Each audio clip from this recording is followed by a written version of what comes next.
हाँ जी, नमस्कार and welcome to दिल से हिस्ट्री। तो बहुत दिनों बाद एक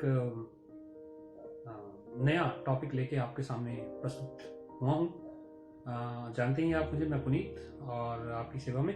तो आज हम जो टॉपिक लेके आए हैं वो वैसे हम बात कर रहे हैं कि हमने एक जो प्लेलिस्ट शुरू की थी एनटीए नेट और यूपीएससी के लिए, तो उसके लिए एक छोटा सा टॉपिक, जैसे स्टेप बाय स्टेप हम चलेंगे, ज़्यादा बड़े वीडियोस नहीं बनाएंगे, छोटे छोटे वीडियोस हम जो है वो क्रिएट करेंगे ताकि बोरियत ना हो।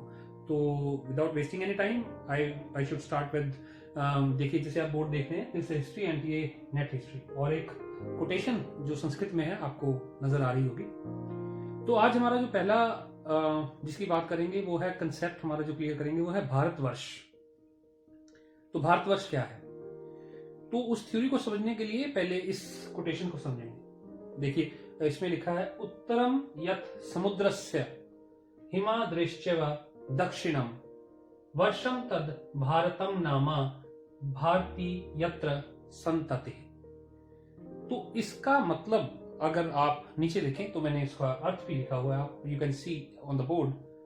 समुद्र के उत्तर में और हिमालय के दक्षिण में जो देश है उसे भारत कहते हैं। ये विष्णु पुराण से लिया गया है। और इसकी जो संतानें हैं, संतानें मतलब जो नागरिक हैं, उन्हें हम क्या कहते हैं, भारतीय, जिसे भारतीय शब्द जो है वो यूज किया गया है। तो भारतवर्ष की अगर हम बात करें तो ऋग्वैदिक पीरियड में भारत एक कबीला, एक जनजातीय कबीला था जिसे भारतवर्ष ट्राइब जो थी उसे उसके नाम से जाना जाता था।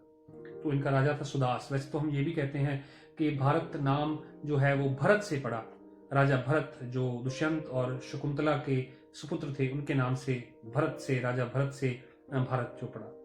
लेकिन यहाँ जो ऋग्वेद में अंकित है उसके मुताबिक जब हम बात करते हैं तो कहते हैं कि भरत जो है वो एक कबीला है, भरतवंश है, चाहे वहीं से आया है ये भरतवंश। भरत जाति जो है वो एक कबीला, एक ट्राइब के रूप में हम दिखता है। तो इसका जो राजा है वो है सुदास। तो 10 किंग्स बैटल जिसे हम कहते हैं, 10 राजाओं का युद्ध जिसे हम कहते हैं, वो भी इसी में अंकित किया जाता है। देखिए जहां भरत रहते थे, प्लेस ऑफ भरताज, दैट इज कॉल्ड भारतवर्ष। और वही इलाका जो बाद में जिसके नाम भारतवर्ष यानी भारत देश के नाम से जो है वो प्रसिद्ध हुआ। तो बैटल ऑफ 10 किंग्स बड़ी फेमस है, इसके बारे में बात करते हैं। जी, तो आप बोर्ड पर देख पा रहे हैं, जैसे हमने कहा कि जो सुदास हैं वो त्रिशतु परिवार का एक भरत राजा थे। तो भरत उनका कबीला है, त्रिशतु परिवार से वो संबंध रखते थे, त्रिशतु परिवार का एक हिस्सा थे सुदास। और उनका जो युद्ध हुआ 10 राजाओं से, अब ये क्यों हुआ, कहते हैं कि सुदास के जो प्रथम पुरोहित थे वो विश्वामित्र थे। और विश्वामित्र के बाद उन्होंने जो पुरोहित है वो वशिष्ठ जी को रख लिया, जिस वजह से बदले की भावना से प्रेरित होकर जो विश्वामित्र जी हैं उन्होंने कबीलों को इकट्ठा किया और सुदास के खिलाफ विरुद्ध जो है युद्ध की घोषणा कर दी। When they declared war, so that's why, लेकिन उसमें सुदास की जीत हुई और सुदास जो कबीला है, वो भरत जो कबीला है, उसी के नाम से फिर भारतवर्ष जो है वो आगे बढ़ा। लेकिन उनमें कुछ कबीले जो इम्पोर्टेंट, एक तो बात इसमें ये इम्पोर्टेंट है, ध्यान रखने योग्य है कि ये लड़ाई कहाँ हुई। ये हुई पुरुषनी नदी, यानी आजकल जिसे हम रावी नदी कहते हैं, तो रावी नदी के किनारे जो है, जो पाकिस्तान में चली गई है, रावी के किनारे ये युद्ध हुआ था। और उसके बाद कुछ जो ट्राइब्स हैं, 10 ट्राइब्स हैं, वो कौन कौन सी थी, वो कुछ इंपॉर्टेंट हैं, कुछ स्मॉल प्रिंसिपैलिटीज हैं, उनके बारे में बात करते हैं। तो 10 ट्राइब्स हैं जिसमें इंपॉर्टेंट है पुरु, यदु, तुर्वश, अनु तथा ध्रुव। और जो स्मॉल है, अलीन, पख्त, भालन, शिव एंड पिशाणिन, ये 10 ट्राइब्स जो थी, इनके साथ जो है वो युद्ध हुआ था। अब इसके अलावा अब according to Rigveda the geographical condition is described below. तो मैं आपको बताता हूँ कैसे कैसे थी। तो कहते हैं कि सबसे उत्तर पश्चिम में, यानी north western part of India, अगर हम इसको बात करें, उत्तर पश्चिम में जब हम बात करते हैं तो गांधार और पख्त, अलीन, भालन तथा विषाणिनों का राज्य था, अधिकार था। और दूसरी तरफ आप ऊपरी सिंध वाले हिस्से में, पंजाब क्षेत्र में शिव, परशु, केकय, वृंचिवत, युदु, अनु, तुर्वश तथा द्रुहु रहते थे। इसके अलावा पूर्व में पश्चिम उत्तर प्रदेश, जिसका हिस्सा हम बात करते हैं, त्रिस्तु, भरत, पुरु तथा सृंजय रहते थे, जबकि एकदम पूर्व में कीकातों का निवास स्थान था। तो मत्स्य जो है तथा चेदी जो है वो पंजाब के दक्षिण राजस्थान एवं मध्य प्रदेश के क्षेत्रों में रहते थे। तो इस बात से हम आज जिस टॉपिक के बारे में बात कर रहे थे वो था हमारा भारतवर्ष।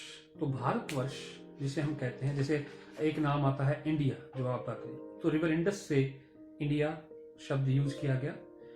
सिंधु को जो ईरानी लोग थे वो स को ह बोलते थे, जैसे सप्त सिंधु हप्त हिंदू बोलते थे। तो इसलिए जो हिंदू शब्द है वो धार्मिक नहीं है। तो किसी धर्म को अगर हिंदू धर्म कहते हैं तो वो एक अपनी मान्यता है, परंतु वैदिक धर्म जो है एक्चुअल में वो धर्म माना जाता है, जिसे हम हिंदू धर्म से जोड़ते हैं। और इसके अलावा हम बात करते हैं कि हिंदू यानी सिंधु जुड़ा हुआ है। तो सिंधु के जो निवासी थे वो सिंधुस्तान की जगह हिंदुस्तान बाद में शब्द उसके लिए प्रयोग किया गया। तो इंडस से इंडिया, सिंधु से हिंदू और भारतवर्ष की हमने बात की, जिसके बारे में हमने आपको छोटी सी इस जो है लेक्चर के माध्यम से समझाया। इसके अलावा विश्वामित्र के बारे में आपने सुना ही है कि जिन्होंने गायत्री मंत्र की रचना की है, और सबसे इम्पोर्टेंट मोस्ट इम्पोर्टेंटली ये राजा थे, और ऋषि वशिष्ठ से इनकी जो दुश्मनी थी उसके लिए इन्होंने बहुत तप किया। तो कहते हैं कि राजहट, बालहट, त्रियाहट, तो उसमें राजहट था इनका। और उसके बाद ये हम कहते हैं कि एक महर्षि बने, ब्रह्म ऋषि बने, और बाद में इन्होंने जाकर बाद में बहुत पहले तो बदले की भावना से थे, लेकिन बाद में जब इन्हें ज्ञान हुआ तो उसके बाद जाकर ये ब्रह्म ऋषि की उपाधि से इनको जो प्राप्त होती है। इनकी बहुत सी कथाएं हैं, जब जब अगले लेक्चर में बात करेंगे, कभी इनकी बात हुई तो उसके बारे में आपको बताएंगे। Thank you so much for watching दिल से हिस्ट्री। नेक्स्ट लेक्चर में हम आगे बात करेंगे, जैसे फॉर एग्जांपल हमारी जो समिति थी, सभा एंड समिति, एंड डिफरेंट और एस्पेक्ट्स जो हैं वो क्लियर करेंगे। Thank you so much for watching.